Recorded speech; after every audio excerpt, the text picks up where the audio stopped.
Hello, hello, hello. Welcome to the latest HR on the Offensive Live. It's me, Chris Howard from LACE Partners in LACE's HQ today, talking to our fabulous CFO, Becci Roberts. Becci, how are you doing? You all right? I'm good, thanks, Chris. How are you? I am good. Now, Becci, this is the first time that you've come on the live stream or any kind of podcast that we've done. And the reason I wanted to get you on today is because on Saturday, it's International Women's Day. And we were having a chat internally at LACE about doing something really just to kind of talk about the challenges that maybe women have faced in senior positions. And you, of course, are our CFO, our Chief Finance Officer at LACE. So I wanted to kick off this just by asking you a nice open question around your own personal career so far today, and then also some of the challenges that you've got with International Women's Day, as I said, looming on the 8th, this Saturday, on the 8th of March. So tell us a little bit about your career and then also challenges that you've faced in a particularly male-dominated or traditionally seen male-dominated industry, such as finance. Yeah, absolutely. So I've been in senior finance leadership positions now, wow, probably for 15 years. And I would say probably the biggest challenge by far that I've seen as a female in a senior leadership role is juggling priorities, really. And predominantly with juggling being a mum and being in this kind of role. So I have got 2 children, and absolutely by far the biggest challenge is juggling those priorities. Obviously, fast-paced role, high pressure, and then you've got the complete same at home, trying to juggle those priorities. So really, it's just about prioritizing what needs to be done, dealing with emergency situations.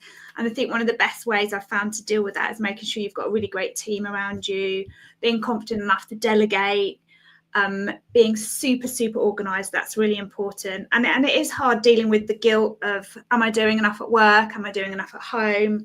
And it's really just making sure you're just focusing on those key things that need to be done, and making sure you've got a great team in place as well. Yeah, I think that's really, really important. As you said, that's less of a kind of like a challenges that we've faced. Obviously, you as a mum and as a woman. I want to tap into the kind of the finance industry, if that's okay, and just talk about challenges that you've kind of experienced in that, as I mentioned before, that kind of traditionally viewed as a male-dominated industry. Have you found that you've come across particular challenges, stumbling blocks? How have you overcome them? And then I guess roped into that, this kind of long-winded question, a little bit around how you see things changing. Yeah, I think it is still quite a male-dominated environment. It's particularly as a woman and having children, you end up taking or potentially taking a career break. And I probably had 4 to 5 years where I was working part-time. And certainly within the finance industry, that's quite a big gap. And then that can be quite difficult to get back into a role and be taken seriously. Finance is also super deadline driven. You know, no matter what level you are at, there are things that have to be done on a monthly basis that can't be late, you know, payroll, month end, audit, etc. It's very, very deadline driven. And you have to be able to deliver to those deadlines, no matter what else is going on. And I think coming back after having had a career break can be a big stumbling block. And I think the thing that helped me with that is making sure that you build a really good network whilst you are working before you potentially take a career break, is to make sure you've got a great network of other finance leaders around you that can support you when you come back into your work. Yeah, 100%. And in terms of future of industry, just before we went live, you made a really, really interesting point about the people that you've worked with, the leaders that you've worked with, obviously being women as well. So can you just touch on that for our watchers? Yeah, definitely. Yeah, I've been really lucky enough to work with, probably, I think it's quite rare actually. I've probably had 3 or 4 CEOs that have been female, which I think, again, that is generally a male-dominated environment. So that's been great from a learning perspective. And I think women bring very different skills and knowledge and experience to a board. And I think it's been great working alongside women in those leadership roles, because it's great for me to have these kind of mentors that you can look up to and see, well, actually it can be done. They can do it. They've broken that barrier.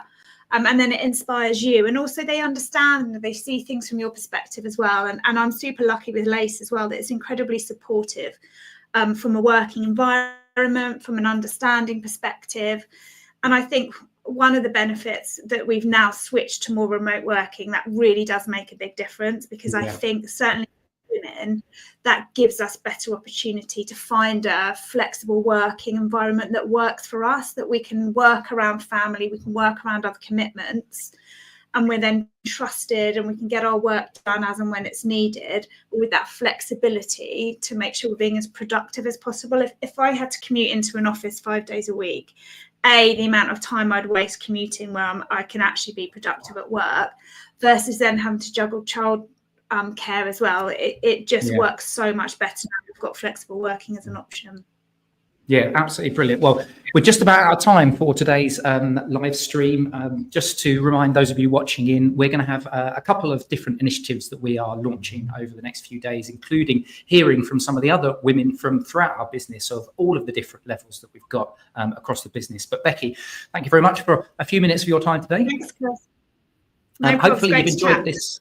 Yes, it was really, really great to chat. I hope you enjoyed this live stream. You can join us every Tuesday when we do these, or check out our podcast as well, which comes out on a Thursday. But from myself, from Becci, thank you very much for joining us today. And we'll catch you next time on the HR on the Offensive Live. Bye-bye.